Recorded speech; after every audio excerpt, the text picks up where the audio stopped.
Hey everybody, welcome to Golf News Are the podcast, episode 20. I'm Joe Calabro. This is our first podcast actually in a couple of weeks. I've been busy with the TV stuff, but thanks to everybody for your support with that.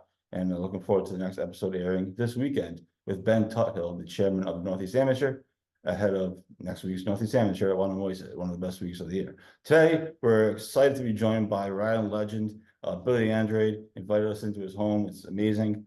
So Billy, thank you so much for taking a few minutes. Thanks, Joe. It's nice to be back in Rhode Island. It took me a little while. I was just telling you, I drove up on Tuesday. I broke it up. I went from Atlanta to Pennsylvania. It took me 12 hours. I had my dog with me, and then I got in here yesterday. So excited to be in Rhode Island. A lot going on. Big tournament here coming up in a couple weeks. So just happy, just excited and happy to be back home. Yeah, obviously the U.S. Senior Open is just a little over a week away. A huge stretch of golf in Rhode Island. I've been talking to everybody about it, whether it's Ed Kirby we had on the TV show or Charlie Blanchard or whoever.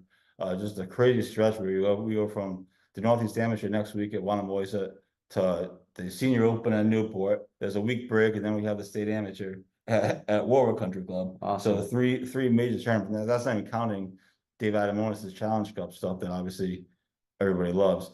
But anyway, so huge stretch of golf here in Rhode Island. We're just a week and a couple of days away from the Senior Open. What's the excitement level? I mean, it was finally here. We've been talking about this since 2020, which we'll get to in a minute, but it's finally here. It is. It's I'm gonna go out to Newport and practice the next few days, and then I have an outing in Cleveland on Monday, and then next week's the Dick's Open up in Endicott, New York. So I'm looking forward to going there, and after having a week off, and then come right into the Senior Open. It's I've never played a tournament. I've said this. I never played a tournament at Newport Country Club, so this will be the first time.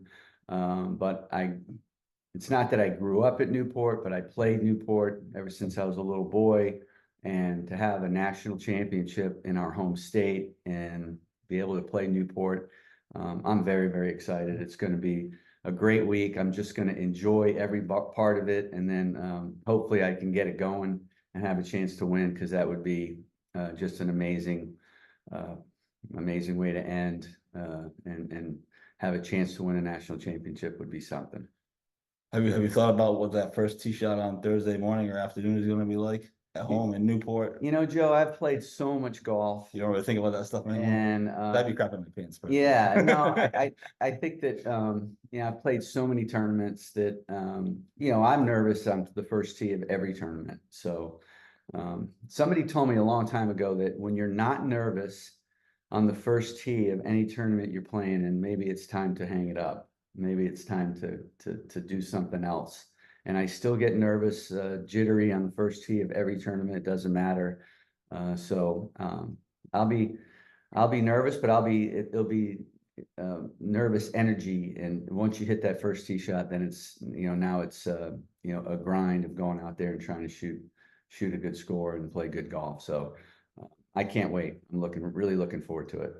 Yeah, it's going to be a great week. Golf News Right has media credentials, so I'll be there all week from Monday through Sunday evening. So looking forward to that. The course itself, obviously, it's a historic, legendary course. And Soren Stam's won there. Tiger Woods won the amateur there famously. I think the first U.S. Amateur was held there, or something like that. First US Amateur, first U.S. Open was held there. Yeah. Obviously a while ago. It's a tough course. I've only played it once. Obviously, I'm not very good, but it's a tough course with the fescue and the layout. I'm really fascinated to see what it plays like for you guys. I know you said in a video during the media day that we had there a couple of weeks ago, whatever it was now, that's going to play as a par 70 as opposed to, I believe, a par 72 for the members. So what are your expectations for how tough the course is going to play? Does the par 70, is that a big change for you guys? Or well, I mean, it's a number, but they'll play the 12. The way the routing is they switch the nines. So our third hole, which is the 12th hole at Newport, is a par 5. They make that a par 4, and then the first hole, which is now the 10th hole, they'll play that par 5 as a par 4. So when you go from a 72 to a 70, it's a number. You still have to shoot a number, but you only have 2 par 5s instead of 4 par 5s. I played rounds of golf there on the par 70 course, and you know, it makes it harder. You know, those holes are now long par fours instead of maybe reachable par fives. So it's going to be, I think, very challenging. They've added a few tees over the years to make the golf course a little longer. But it just depends how the USGA set it up. Like I said, I'm going to go out there in the next few days, so I'm really going to get a good feel of how the course has been set up, how much rough they have, how thick it's going to be. Um, you know, the greens there are a lot of them are big. They have a lot of movement now, depending on how fast are they going to get them. I've never played Newport where the greens were really super quick, so that will be also a challenge and be interesting. So I just, like I said, Joe, I just got up here, so I don't know what the weather's been like. I don't know if it's going to play soft, if it's going to play firm. Obviously, when Tiger Woods won the amateur here back in the 90s, they played it in you know, late August, and the golf course was, you know, very firm and fast. When Annika won, I remember they had a lot of rain, so it played very soft. So, and when it's soft, it plays longer. So I'm just gonna have to wait and see how it looks, but it'll be a very good challenge for everybody. Well, we're in an amazing stretch of weather right now, I can tell you that. In our island, for whatever that's worth. We've had a great stretch of weather for the last week plus or so. So All right, knock on wood. if that means anything, there you go. That's your weather report. We talked about this before we started recording. It's really interesting to look back because this tournament was originally supposed to be in 2020. Yeah, here it is. Here's the There, hat. the original hat. This is the original hat from the 41st US Senior Open. Now I guess it's the 45th. So yeah, I had a few of these hats from back in 2020 that we couldn't play, and it was very disappointing for everybody on our Champions Tour to not play the US Open that year. Obviously, COVID, and you know, to get it back to Newport as quickly as they did.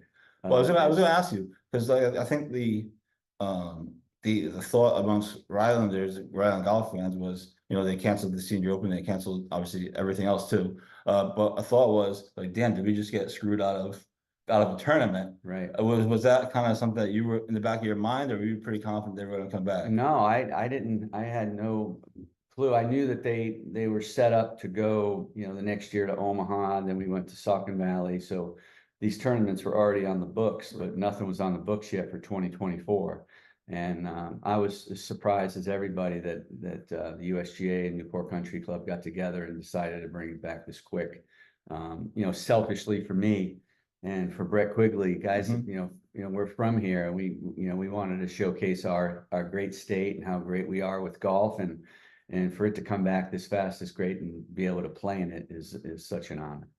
Yeah, I think they canceled in 2020, obviously, but then we knew it was coming back by, I think, early 2021. I feel like I could be wrong, but it wasn't long that we had to wait. But I remember that was a prevailing thought, like, boy, did we just rather just got screwed out of a major, and then to hear the news, obviously, that was coming back, uh, like you said, quickly, because they could have said, well, you're gonna get it back in 20 years, and that's like, okay, well, I'm okay, out. so what? But I'm out. so a couple years later is awesome. Yeah. You've obviously had an amazing career. One of the cool things you've done relatively recently that I was fascinated by, I watched it, was the World Champions Cup. I know you were excited to be part of that. You were an assistant captain, but you ended up playing because I think Furyk dropped out because of his back, Correct. if I'm not mistaken. You and Brett Quigley were on that team. It's basically the senior tour version of the Ryder Cup with the US, Europe, and the internationals. The US won, of course. Uh, this was the inaugural one. I know there's another one planned. What was how awesome was that whole experience? It was so cool, you know, for especially for Brett and I, that we never played.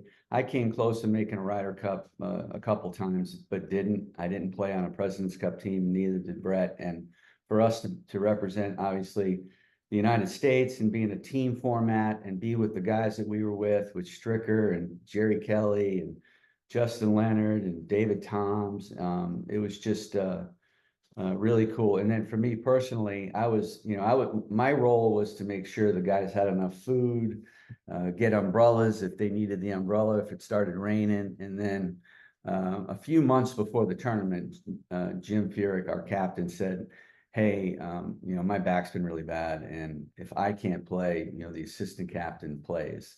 So I knew in the back of my mind that I might be playing. So um, after the season was over, right before Thanksgiving, Jim gave me the call and said, "You're up, you're in." So I immediately went to go practice and get ready for this thing. And it was just an amazing tournament. The way we played it, the format was really cool. It was all match play. Every hole was its own hole. And then to come down the stretch with all these points available, and it came down to my match, and then David Tom's at the end, and then us winning it the way we did in this comeback fashion was something that, all of us will never forget, especially at our age. We're doing this as Champions Tour players, and to play against the best players in the world over 50 and to win was something that, all of us will never forget. Was there some, I don't want to say surprise, because obviously you knew it was going to be successful, but just how much traction it caught and how many people were interested in it? Was that something that you guys did build off of going forward? We felt like it was a really cool format, and then how is it going to gel and how are these matches going to go, and everyone was a nail biter, and there was just so much interest in it. And this year we're doing it again, so I'm Jim's assistant again. He asked me to be his assistant, so the two of us are doing it now. We got to find out who we're going to get as players that could play in it. So we got some guys that have won, like Doug Barron won the senior PGA. He's probably in the mix. And then we got, such great players in the United States against Darren Clark is going to be the captain of the international team. And Ernie Els is the captain of the around the world team. So the three captains are the same. And I think this thing's going to continue to grow. And I can see in 15, 20 years from now, this tournament being as popular as the Ryder Cup is. Yeah, it was awesome, and it was played at a good time of year too, as far as there's not a ton of golf on. Right. Up here, certainly nobody's playing golf, although except for the true diehards Yeah. that live up here. And it was a great, you could watch it. It was on the weekend. So it was a great time of year too to get eyeballs Right. on it as well. One person I have to ask you about, because he's legendary, is Bernhard Langer. I know Ed Kirby was telling me about him. Ed played a practice round with Bernhard at the senior PGA a couple weeks ago. He sent me the photo. And he's like, that was like amazing. He's just towards ACL. He came back in what, 4 months, 5 months, something like that. Right. And now he's gunning for more trophies, as if he needs more trophies. But what's he like, and how amazing is He's a wonderful guy. He's very, very competitive.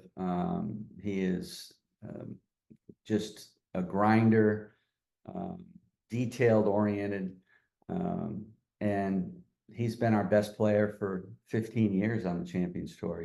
He broke Hale Irwin's record. He's got 46, 47 championships.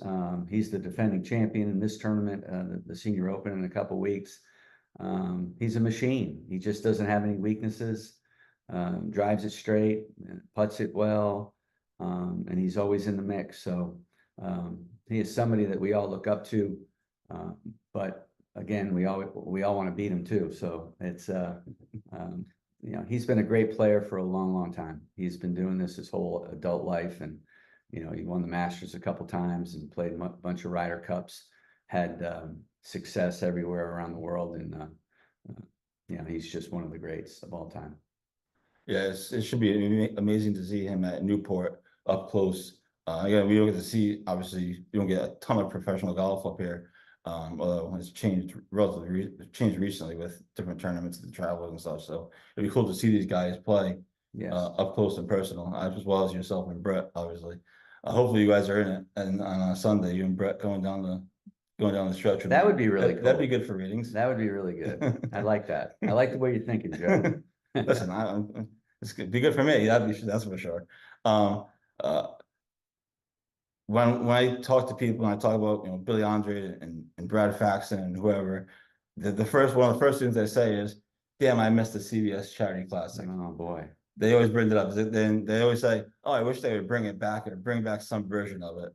Is there any chance down the road that some version of that can come back to Rhode Island? I don't know, Joe. I was very, very disappointed, very sad to see it go. COVID really Sure. put a stamp on it, and things change. We did it for 23 years. We raised over $25 million. It was, I think it was kind of the beginning of summer for everybody when we had the tournament. And to have all the greats come, Arnold Palmer, Jack Nicklaus, Gary Player, and then all the younger players from the PGA Tour that came, Rory McIlroy came at the end. It's just, it was just a great time of our lives. I would love to do it again down the road. I don't know, but I am 60, so we are getting older. But that chapter was a great chapter for Rhode Island golf for sure. And you guys had a great run. I used to volunteer at the tournament when I was a kid. So to meet a handful of people, including Arnold Palmer and Annika Sorenstam Yeah. came one year. But I had to bring that up because every time I'm around, people say, "Oh, you think they'll ever bring it back? We missed the CBS Classic or whatever." So I'm like, "Oh," so I figured I'd put you on the spot. But but maybe one day. Never say never. Anything can happen. Sure. There's certainly plenty of opportunities, and people love professional golf up here. And so it's be great. So listen, thank you so much for coming on, taking a few minutes of your time. Good luck in the Senior Open. I'm sure I will see you at Newport. All right. You and Brett. Sounds great. So I hope a lot of people come out and watch. It should be a lot of fun. Thank you. even the practice rounds are great too. People go to the practice rounds, and so yeah, I think there's a ton of people. It's great for tourism, great for Newport, great for the Rhode Island. So really looking forward to that. Newport Senior, the U.S. Senior Open, excuse me, starts on June 27th, not January. June 27th to the 30th. It'd be tough in January. It was tough in January, especially I know why I was thinking about January. It is June, but June 27th to the 30th at Newport Country Club. Golf News Wire will have all the coverage, and Billy Andrade and Brett Quigley will, to make it interesting, make it a good run on Sunday afternoon. So it should be fun. So thanks everybody for tuning in to Golf News Wire, the podcast. I'll talk to you this weekend on TV with Ben Tuthill of the Northeast Amateur, and then we'll talk to you next Wednesday from Wannamoisett at the Northeast Amateur. Thanks everybody for tuning in, and we'll talk to you next time. Bye. Awesome. That's great.